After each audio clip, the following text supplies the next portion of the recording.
ama miyamda pijari ngasi aina laikai asida ahal laman isin inau punamakka phaminaba pamribagi maramdi laikai asida pokpa Muhammad Nanao gi punsi asi khalubada angakpa poi nilong horibi ong laikai da pokpa Manipur amadi India gi miyamda piriba message asina hawalagliba angang singda isi isin sigi punsida ahongba purakpa ngamlagani khalubada harawana ngangphai laite asigumba isagi punsibu kathok laga miyamgi yaifanaba khaliba Muhammad Nanao bu aigi maikaidagi amadi laikai sigi maikaidagi thagat hongdoksari loinana mahaki khongchat asida awa ana punamak mapu mahana kaithokpiraga panthongphang lakpa ngamba oisanu hojik mahak ngasi July gi tang kun manga digi Delhi India gate gi Manipur gi Kangla phoba khongna lakadoba Jungkhaibum Nanao da piriba paujen crimes against women drug national integration haiba paujel ahumasi puraga saliba khongchat lasigi punminariba ipai dolichilinao kwai punamang nasu ma kidamakta dwa taujari loinana laibiriba samaj se laibiriba jat bijat khaidana miam punamang nasu ma kidamak thongni biu amadi dua tawbiu haiduna miamda message pidin to everyone how the July ni tang kun manga indising ani katara ni pan yum se tisar miki meeting matung kunga mata tanda yum khairum Nanao milong horibia on lekai thawal district Manipur da leibana India Gate New Delhi dagi working relay ama Ziribam Assembly Constituency gi Honorable MLA Asabuddin amasung Delhi Association of Manipuri Muslims Dams Delhi gi apunba team asina anthabirakhi Misandi crime against women, crime against drugs, say no to drugs, yes to life.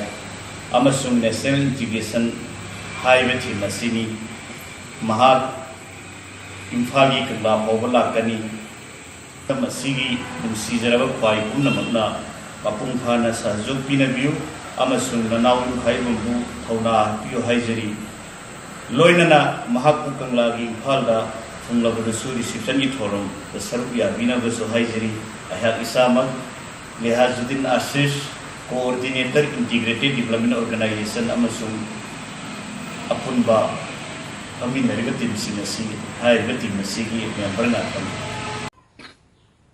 Khaibam Nanao sei kunma thoi ni thoi tarakwa amana Lilong Municipal Council di ward number 3 degi haiban pamachasi masak tali basini masih damakta miam degi soda patna taubiba amadi dua nijeri masih damakta kangla phauba jaha putek te kaidana nupa nupi khaidana ichel iche jati bidati khaidana isoda patna taubiba loinana mahak putek te kaidana jorokba India goina Delhi Gate to Nepal Chen by the sea, Satpa Kong and Chat by the sea, Mahang India goina Ahan Bani, Amna Manipur Goina Su Ahan Bani.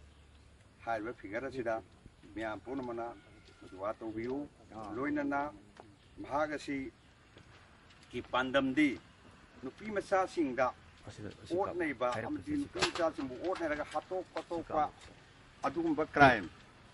Ani subana drug na Manipur sida natag India manungda manghiba nupi kaya macha mawa kaina dana drug na sidna na dana pelas tawdana na dana kotran tawba asigi awaba asi ani pandam ani si maruena amana Manipur gi digiti habi Manipur saktam kaidana ba haiba pandam mahum sida haiba nupa macha sina khongna India Gate to Manipuri kangla phauba haiba potuni masi miyam gini Musalman khakta nati Hindu khakta nati punamaki waina mangna wakhal sida change bani kana gumbana angam bana mating pibi ning ba jawraga su ai mahaki account number ama pijarake aduda mahaki mapada mamada natabada mahaki account number da miyam ngamba mating pibi basu madugi sawa amadi parna tawjiri account number adudi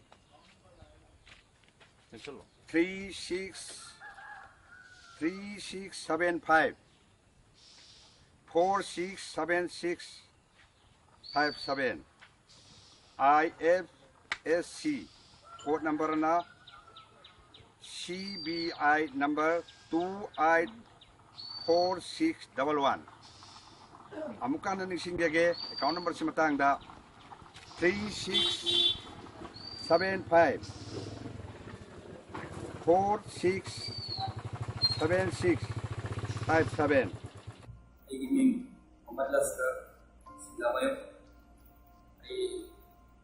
Ilong, Mumbai, sama Uti, Saudi Arabia, Tawli, Gidamak. When I know how to July, I come on the jacket to fun, to work, like that. Kong 45 years, but Makamana, Natuba. Semang kemudian kita yang satunya ini karena aku kemudian saya potong nasi yang masuk potong nasi ada kalau bisa itu yang terkait dengan saya nanti kayak apa itu semua ada mereka atau jadi kita koi mayamna aku menambah itu menjadi masuk apa yang jauh matanda aku dalamna situ isi aku dalam menjadi yang menjadi buat di atas oke tetap kita. Hi, I'm Nawaz Hashmi from Mumbai, at present living in Saudi Arabia. I would like to congrats to my brother Nanao. I saw your video walking rally from India Gate to Manipur. Really be proud of you. We would like to thanks from depth of my heart, from depth of my soul. And very good, keep it up, carry on. I'm proud of you.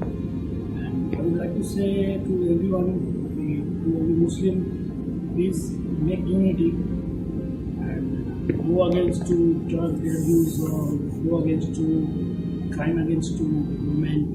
We should respect to everyone, especially women, to everyone.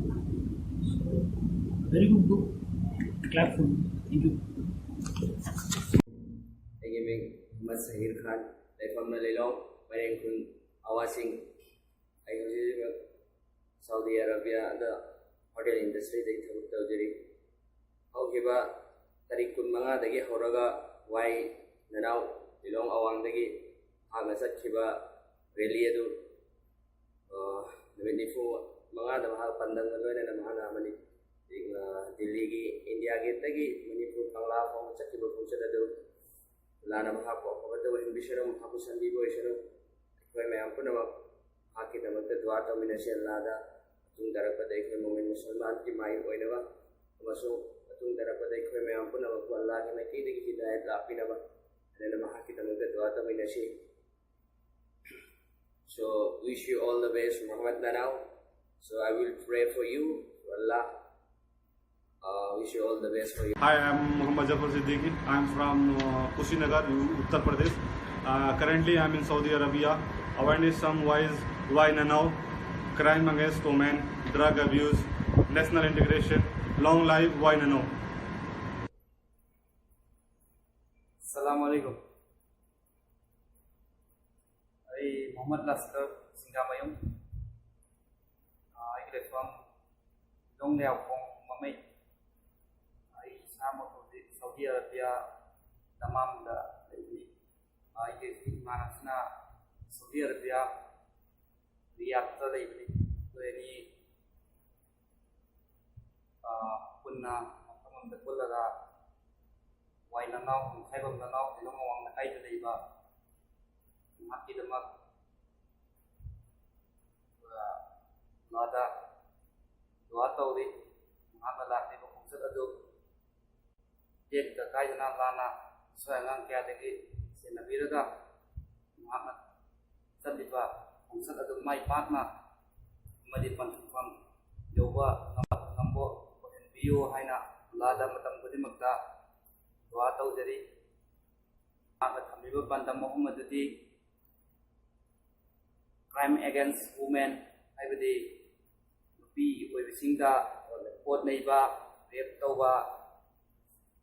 ꯇꯧꯔꯕ ꯃꯇꯨꯡꯗ ꯅꯨꯄꯤꯁꯤꯡꯕꯨ ꯍꯥꯠꯇꯣꯛꯄꯤꯔꯒ ꯅꯨꯄꯤꯁꯤꯡꯒꯤ ꯄꯨꯟꯁꯤꯕꯨ ꯃꯥꯡꯍꯜꯂꯤꯕ ꯑꯃꯗꯤ drug abuse ꯍꯥꯏꯔꯒ ꯑꯩꯈꯣꯏꯅ ꯈꯪꯅꯔꯤꯕ ꯄꯥꯈꯪ ꯃꯆꯥꯁꯤꯡ ꯑꯩꯈꯣꯏꯒꯤ ꯁꯥꯇ꯭ꯔ ꯅꯍꯥꯔꯣꯟꯁꯤꯡꯅ ꯄꯥꯛꯇꯛꯅꯅ ꯅꯤꯁꯥꯗ ꯆꯠꯅꯕꯤ ꯑꯃ ꯑꯣꯏꯅ ꯍꯧꯖꯤꯛ ꯆꯥꯅꯔꯛꯂꯤꯕ ꯃꯌꯥꯝꯁꯤꯒꯤꯗꯃꯛꯇ ꯑꯩꯈꯣꯏ ꯂꯦꯞꯄꯤꯔꯣ ꯍꯥꯏꯕꯒꯤ ꯄꯥꯎꯂꯥꯎ ꯑꯃꯒ ꯂꯣꯏꯅꯅ ꯑꯃꯁꯨꯡ ꯅꯦꯁꯅꯦꯜ ꯏꯟꯇꯤꯒ꯭ꯔꯦꯁꯟ ꯍꯥꯏꯔꯒ ꯑꯩꯈꯣꯏꯅ ꯈꯪꯅꯔꯤꯕ ꯑꯩꯈꯣꯏꯅ ꯂꯩꯃꯤꯟꯅꯔꯤꯕ ꯃꯨꯁꯜꯃꯥꯟ ꯑꯃꯗꯤ ꯍꯤꯟꯗꯨ ꯈ꯭ꯔꯤꯁꯇꯥꯟ ꯁꯤꯈ ꯕꯨꯙꯤꯁ ꯈꯨꯗꯤꯡꯃꯛꯄꯨ ꯑꯩꯈꯣꯏ ꯑꯃꯠꯇꯅꯤ ꯑꯩꯈꯣꯏ ꯑꯄꯨꯟꯕꯅꯤ ꯌꯨꯅꯤꯇꯤꯅꯤ ꯍꯥꯏꯕꯒꯤ ꯋꯥꯈꯜꯒ ꯂꯣꯏꯅꯅ ꯅꯨꯡꯁꯤ ꯆꯥꯟꯅꯅ ꯂꯩꯃꯤꯟꯅꯁꯤ ꯍꯥꯏꯕꯒꯤ ꯋꯥꯈꯜꯒ ꯅꯅꯥꯎꯅ ꯄꯥꯟꯗꯝ ꯑꯍꯨꯝ ꯑꯁꯤ ꯄꯨꯔꯒ Delhi India gate to Imphal ꯀꯪꯂꯥ ꯐꯥꯎꯕ 2500 ꯀꯤꯂꯣꯃꯤꯇꯔ ꯁꯥꯡꯅ ꯈꯣꯡꯅ ꯂꯥꯛꯄ ꯍꯥꯏꯕꯁꯤ ꯌꯥꯝꯅ ꯑꯩꯈꯣꯏ ꯃꯌꯥꯝꯅ ꯅꯅꯥꯎꯕꯨ ꯁꯄꯣꯔꯠ ꯇꯧꯃꯤꯟꯅꯁꯤ ꯃꯇꯝ ꯈꯨꯗꯤꯡꯃꯛꯇ ꯑꯃ ꯃꯇꯦꯡ ꯄꯥꯡꯃꯤꯟꯅꯗꯨꯅ ꯑꯃꯗꯤ ꯋꯥꯏ ꯅꯅꯥꯎꯕꯨ ꯑꯩꯈꯣꯏ ꯃꯌꯥꯝꯅ ꯀꯪꯂꯥ ꯒꯦꯠꯇ ꯔꯤꯁꯦꯞꯁꯟ ꯑꯃꯗꯤ ꯇꯔꯥꯝꯅ ꯄꯣꯛꯃꯤꯟꯅꯁꯤ